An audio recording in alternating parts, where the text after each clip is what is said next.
آخری دو صورتیں یہ گویا کہ قرآن مجید کے اختتام پر دو پہرے دار ہیں.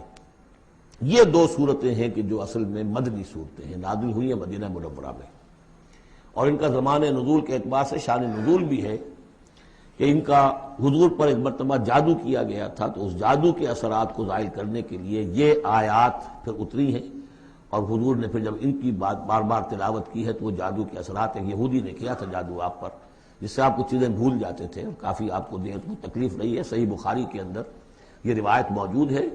ہمارے جدید کچھ ریشنلسٹ ہیں اور جو خاص طور پر منکرین حدیث ہیں، وہ سمجھتے ہیں کہ اس میں تو توہین ہے رسول کی کہ جادو کا اثر ہو سکتا ہے.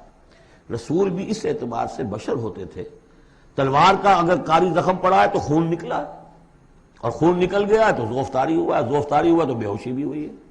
یعنی یہ جسم جو ہے ان کا، اس کے اعتبار سے جو بھی بخار آپ کو چڑھا ہے، بخار میں تکلیف ہوئی ہے، عالم نزع میں نہایت شدید تکلیف ہوئی ہے. تو اس حوالے سے یہ نہ سمجھیے کہ وہ بشریت کے جو لوازم ہے وہ ختم ہو جاتے ہیں، لیکن اللہ تعالیٰ کی طرف سے انہیں ایک مقام ملا ہے، ایک عصمت ملی ہے، ایک بزرگی ہے، وہ اپنی جگہ پر ہے. تو جادو کا وہ واقعہ بالکل صحیح ہے جو ہوا ہے. لیکن اس کے لیے اب یہ دو صورتیں ہیں، اور یہاں خاص طور پر نوٹ کر لیجئے کہ یہ معوذتین، یہ ایک صورت بھی ہو سکتی تھی، لیکن قرآن حکیم میں جو عام مزاج ہے کہ صورتیں جوڑوں جوڑوں کی شکل میں ہے، تو دو حصوں میں تقسیم کر دیا. اور اس کی تقسیم کیا ہے؟ ایک وہ چیزیں ہیں جو انسان پر باہر سے حملہ آور ہوتی ہیں، اور ایک چیز وہ ہے جو انسان کے اپنے اندر سے حملہ آور ہوتی ہے. ان دونوں کو دو علیحدہ چیزوں میں رکھ کر اور سکھایا گیا ہمیں کہ تم ہمیشہ اللہ کی پناہ طلب کرتے رہا کرو ان چیزوں کے اثرات سے، ان چیزوں کے اثرات بد سے اپنے آپ کو بچانے کے لیے. بسم اللہ الرحمن الرحیم. قل اعوذ برب الفلق، کہو کہ میں پناہ میں آ گیا صبح کے رب کی. فلق، فلق ویسے تو یہ لفظ ہم پڑھ چکے ہیں سورہ انعام میں. فالق الاصباح، رات کی تاریکی کا پردہ پھٹتا ہے اور سپیدہ سحر نمودار ہوتا ہے.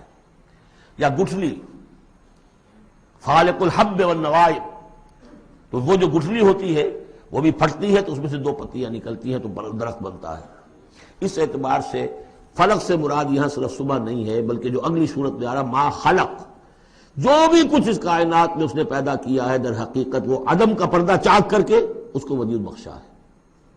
عدم سے، عدم محض سے، کریشن ایکس نہیلو، بغیر کسی شے کے کسی شے کو بنانا.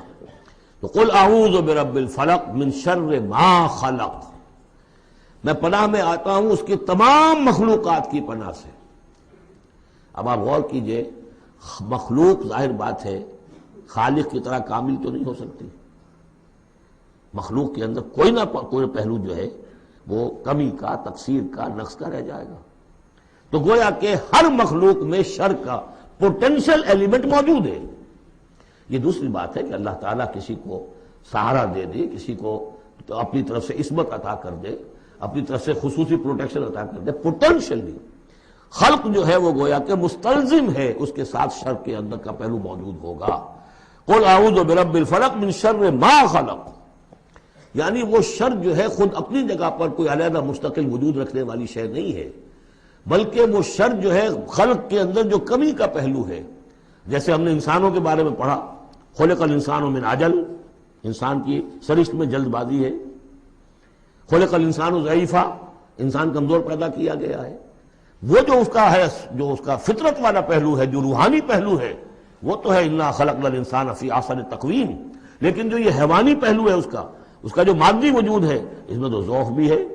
ان الانسان خلق ہلوعا اذا مسہ الشر جزوعا واذا مسہ الخیر منوعا. یہ تمام چیزیں جو ذہن میں رکھیے.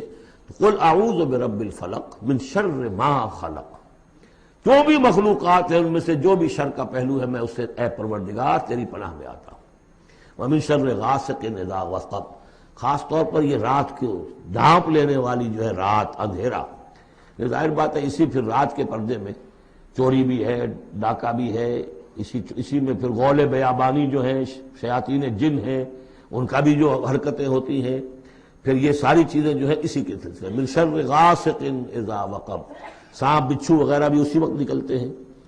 ومن شر النفاثات فی العقد، اور جو عورتیں گانٹھیں باندھ کر پھونکے مارتی ہیں، یہ جو بھی ٹونے ٹوٹکے ہوتے ہیں اور اس کی وجہ سے لوگوں کو نقصان پہنچایا جاتا ہے، گویا کہ یہ بھی اس کے اندر بھی کوئی حقیقت ہے، یہ سفلی عملیات بھی ہیں، ان کے بھی اثرات ہیں۔ جیسے کہ ہم جانتے ہیں کہ جادو جو ہے حق ہے، برحق ہے، اگرچہ کفر ہے۔ شراب کی تاثیر ہے لیکن حرام ہے۔ کچھ نہ کچھ حقیقت ان لکیروں میں بھی ہے، لیکن ہمیں روک دیا گیا کہ ان کے چکر میں مت پڑو۔ یہ جو منجمی ہے، نجوم کی حرکت، اس میں بھی کچھ نہ کچھ حقیقت ہے لیکن روک دیا گیا۔ تو کسی چیز کا ہونا بالفعل یہ اور شے ہے، لیکن اس کا جائز ہونا یہ اور شے ہے۔ تو بالفعل یہ عملیات ہیں، جیسے اچھے اعمال ہیں اور ان کو جو ہے کوئی اچھے اوراد ہیں، اچھے وظائف ہیں، تو ان کے کچھ اثرات جو ہیں اچھے ہو سکتے ہیں۔ اسی طریقے سے اس قسم کی چیزوں میں جادو کے جو کلمات ہوتے ہیں ان کی بھی تاثیر ہے۔ اور وہ جو عورتیں جو ہے وہ جادو کرتے ہوئے، جس کو ہم کہتے ہیں کہ وہ تعویذ گنڈا وغیرہ جو ہوتا ہے، پھر وہ اس میں پھونکے مارتی ہیں، تو اللہ تعالیٰ سے میں ان کے شر سے بھی پناہ چاہتا ہوں۔ وَمِن شَرِّ حَاسِدٍ إِذَا حَسَدَ، اور حسد کرنے والے کے شر سے بھی میں اللہ کی پناہ طلب کرتا ہوں، جبکہ وہ حسد اپنا استعمال کرے۔ اگر حسد ہے دل کے اندر ہے تو بات اور ہے، حسد کو بروئے کار لائے وہ، اور وہ انسان کے درپے ہو جائے اس حسد کی وجہ سے اسے کوئی نقصان پہنچانے کو۔ اور اسی کتابیں ہے عین، العین حق، کہ اگر انسان اس حاسدانہ نگاہ سے کسی کو دیکھتا ہے اس کے بھی اثرات ہوتے ہیں، اور اس دیکھنے کے بھی کچھ برے اثرات جو ہیں وہ ظاہر ہو جاتے ہیں۔ تو یہ تمام چیزیں اپنی جگہ پر ہیں، لیکن ان سے پناہ کرنے کے لیے آپ لمبے چوڑے کوئی اور شکلوں میں نہ پڑیں۔ یہی معوذتین اللہ نے جو محمد رسول اللہ کو تلقین فرمائے، سارا دار و مدار ان پر ہونا چاہیے۔ تعوذ کرتے رہیں، اس لیے کہ ہم پڑھ چکے ہیں سورہ بقرہ میں کہ حضرت سلیمان کے زمانے میں جنات جو تھے انہوں نے یہ سارے کام شروع کیے تھے، اور لوگ ان سے سیکھتے تھے جادو ٹونا، اور آج بھی نقش سلیمانی کے نام سے بکتے ہیں اس قسم کے جو بھی تعویذات ہوتے ہیں، اور وہ ایک دھندا بنا ہوا ہے۔ تو اس کو لوگوں نے سیکھا، اور وہ لوگ جو ہے آج بھی ہمارے ہاں یہ چیزیں چل رہی ہیں، لیکن یہ چیزیں حرام کی گئی ہیں، اور کہا گیا ہے کہ کوئی کسی کو نقصان نہیں پہنچا سکتا جب تک کہ اللہ کا اذن نہ ہو۔ اگر یہ یقین انسان کے دل میں ہو تو پھر اسے کوئی نقصان نہیں ہوگا۔ اور ویسے تو یہ ہے کہ تکلیف اللہ کی طرف سے کسی وقت آ سکتی ہے، بغیر اس کے کہ کوئی اور آپ کو پہنچائے، اللہ کی طرف سے خود بھی آ سکتی ہے۔